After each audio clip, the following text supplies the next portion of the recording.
Welcome to another episode of Wine Still of the Week, where I go find a bottle that is under $20 that's punching above its weight class.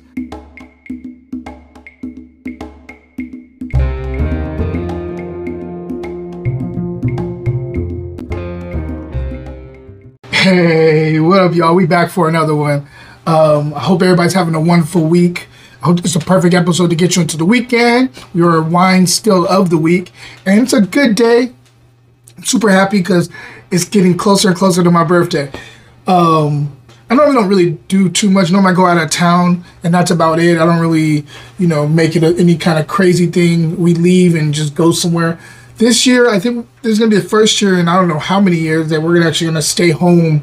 I mean, of course, we're going to see the family and maybe go to dinner or whatever, but I think we're going to kind of chill out at the house. I think all the rains that happened and all the storms and floods kind of threw a wrench in my plans of going anywhere and staying overnight or staying for a couple days somewhere. It just is what it is. I guess you can't account for weather, so we're gonna figure out everything here. But other than that, I'm excited for it. So I think after 40, I realized that every year is important, and so you should celebrate yourself in some way. So anyway, also, I have a lot of new things coming to you guys. I will be dropping stuff today, so stay tuned for that. Please go on my online shop. There's going to be a nice little discount all the way up till my birthday, but we'll get into that later. And other than that, you're not here for my birthday. You're here for the wine, so let's get into the wine. Today, we are in Alexander Valley in Sonoma County. This is Cabernet Sauvignon 2018. This is called Longhand.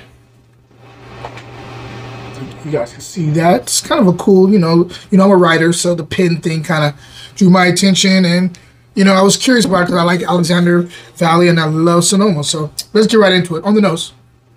So I get kind of this, perfectly, fresh, kind of ripe black cherry going on here. There's some cedar box here, too. Also like a pomegranate thing, so there is some red fruit and maybe even like a little bit of a dried raspberry here too. No, dried cranberry. There's also some dark chocolate notes here too, and some cassis, and also something else I'm catching here. Some coffee grounds and also like a little bit of like wet earth, wet soil. Let's go ahead and taste it and see what's going on in the palate. This is pretty good. Oh, that's nice. Nice little warm blanket to wrap yourself up in after a long day at work. Let's taste a little bit more and then I'll get into it.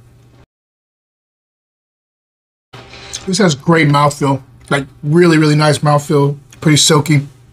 Tannins are medium plus. They're there. Like they're not shying away. They're approachable, but they're there. They're letting you know this is not a little weak wine. This is one that put your chest out, let them know that you're here type of wine. Acid is medium. Finish is long. It doesn't dip at all. It's like pretty seamless on the palate. The black cherry is very pronounced on the palate. As it gets more into the mid palate, that's when the kind of that red stuff starts kicking, red fruit starts kicking in. It's still black cherry throughout the whole palate. That's what's driving the vehicle. And you're just driving off to the side, picking up passengers of different flavor profile or different nuances and different flavors going on, jumping in the car with them and going all the way down the back. This, as it drives to the mid palate, you're getting that kind of cranberry thing that I was talking about. It's there. It's nice and pronounced. The pomegranate goes away for the most part. I think I get more of that on the nose, but I do get a little bit of cranberry on the mid palate. And then as it goes down to the third quarter, as it gets into the third neighborhood, I should say, third quarter of the palate, you're getting into more of the earthy notes. Some of that's there. Some of that cedar box. Some of that kind of like that wet soil, earthy, pronounced earthy thing going on. Oh, I forgot too. In that second quarter, you're also getting some cassis there too. There is some that black and kind of That black kind of purplish fruit is what starts this drive. And then as it hits the finish, you're getting a little bit of coffee grounds. You're getting and that black cherry still there. And then there's like a pop of like maybe vanilla. But this is an outstanding wine, like really, really, really good wine. I love that like kind of dark chocolate too. That's kicking in on the third quarter. Very complex wine. One I'm going to definitely buy more of. And if I'm scoring this wine Still of the Week will be right back. I love wine. I also like art, so I wanted to do wine-inspired art. I have canvases, I have wearable art, I have all types of stuff going on here. And because it is my birthday on the 26th of January, I'm giving a 15% off from Friday all the way up to the 26th. So buy me a gift by buying yourself a gift in my online stores. Cheers. Now back to the show. I'm gonna say this is a 91 point wine. I want to say, no, this is 90, I'm not going to even play around. This is 91 point wine. And the still where you can find this. So look, I cheated a little bit. You know, it has to be under $20 for it to qualify for my wine still of the week.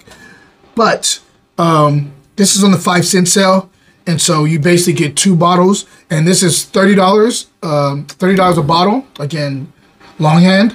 But because it is a 5-cent sale and it's on the 5-cent sale, you get 2 bottles for $30. So it's like $15 a bottle. So I would recommend you buy a case of this if you can. At least buy 2 bottles because one you want to drink initially, and then the other one with this kind of wine, because I think you could sit this down for like another 5 to 8 years.